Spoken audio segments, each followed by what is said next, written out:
La barredora arrincona a Rocío Nale. En Veracruz, una pregunta aparentemente sencilla puso a tambalear la conferencia de prensa de la gobernadora Rocío Nale. Una pregunta que no tenía que ver con obras ni con política interna, sino con un nombre que hoy resuena en todo el sureste y que huele a pólvora.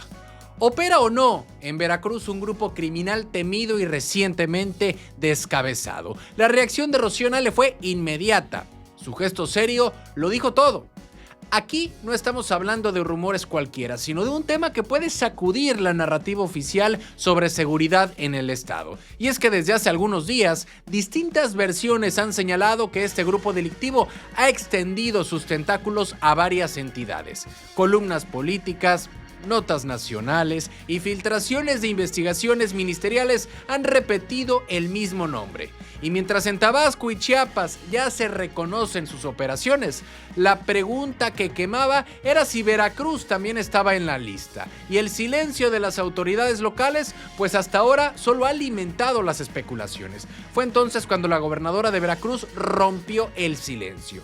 Hasta el momento no tiene ningún reporte oficial. Así fue la respuesta al ser cuestionada sobre la presencia del grupo delictivo conocido como La Barredora en Veracruz. Y sobre lo de La Barredora, pues yo sé lo que se lee en medios. Aquí en Veracruz no tenemos reporte de eso. Rocío Nale insistió en que la única información que tiene proviene de medios de comunicación, pero no de reportes oficiales en su escritorio. Sin embargo, analistas y medios nacionales apuntan lo contrario, que la célula sí tendría operaciones en Veracruz, además de Tabasco y Chiapas. Lo que hace más explosivo este caso es quién estaba detrás de la barredora. Hablamos de Hernán Bermúdez Requena, exsecretario de Seguridad en el gobierno de Adán Augusto López, y su detención en Paraguay y extradición a México lo colocaron en el ojo del huracán.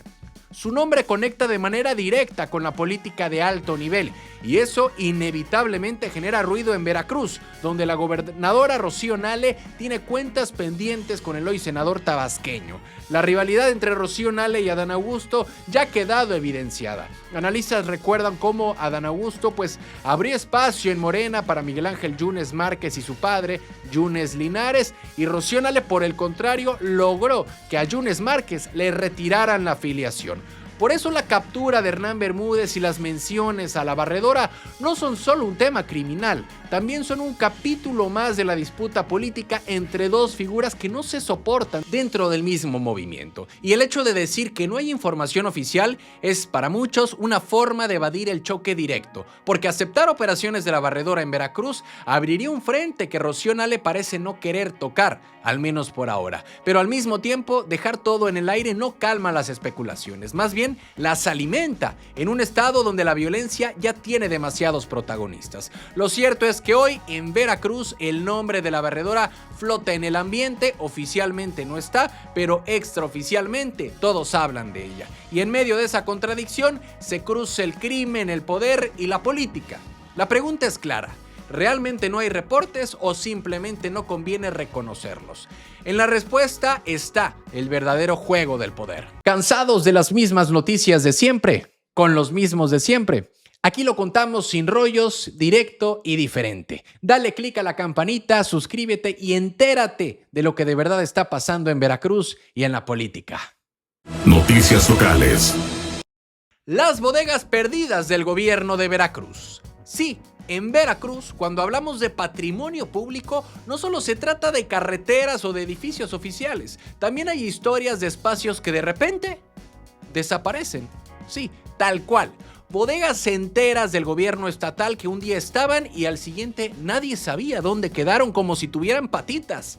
Y lo más escandaloso es que no estamos hablando de rumores, sino de algo que admitió un exfuncionario que estuvo directamente en el tema. Lo que dijo abre la puerta a una pregunta incómoda. ¿Cómo puede perderse la pista de inmuebles que deberían servir para apoyar a productores veracruzanos? El exsecretario de Desarrollo Agropecuario, Evaristo Bando, lo soltó sin rodeos. Dijo que había 4 bodegas desde la época de Miguel Alemán, pero él solo recibió 2. Dicho así parece simple, pero en realidad es dinamita pura, porque lo que está reconociendo es que durante las administraciones pasadas, 2 bodegas del gobierno de Veracruz en la Ciudad de México desaparecieron y nadie pudo explicar con claridad qué pasó. Obando explicó que todo esto fue un tema complejo. Se intentó hacer convocatorias para que las bodegas funcionaran de manera organizada, pero no hubo resultados claros. Lo que sí quedó fueron documentos en el proceso de entrega-recepción que terminaron en el área jurídica. En otras palabras, cuando alguien preguntaba por esos espacios, la respuesta era un juego de papeles y trámites, pero no una explicación real de por qué 2 inmuebles que pertenecían al Estado dejaron de estar en sus manos.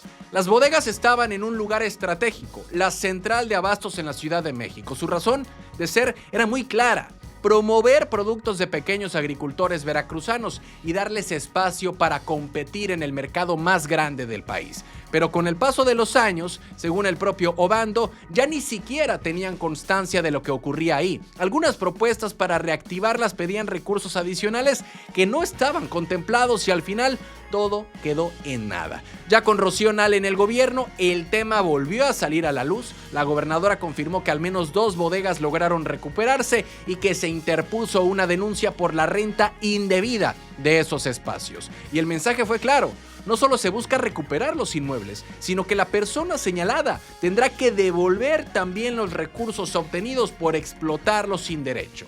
Lo más delicado es que mientras las bodegas se perdían entre papeles y presuntas rentas indebidas, los pequeños agricultores de Veracruz perdieron la oportunidad de usar esos espacios para colocar sus productos. Es decir, no se trataba de simples bodegas vacías, sino de herramientas que podían impulsar el campo veracruzano en un mercado clave y que en manos equivocadas se convirtieron en negocio privado. El caso de las bodegas abre la puerta a una reflexión incómoda. ¿Se trató de negligencia?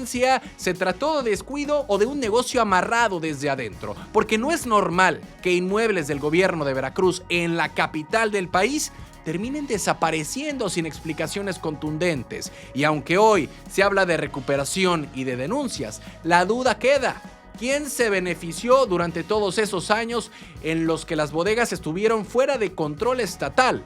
Por ahora, el gobierno de Veracruz dice que actuará conforme a la ley para garantizar que esas bodegas cumplan con su objetivo original, que es apoyar al campo y apoyar a los productores veracruzanos, pero el hecho de que hayan desaparecido 2 inmuebles públicos no se olvida tan fácil. El episodio deja claro que entre bodegas perdidas y rentas indebidas, hoy hay todavía mucho más polvo por sacudir en la central de abastos y quizás también en las oficinas del propio gobierno.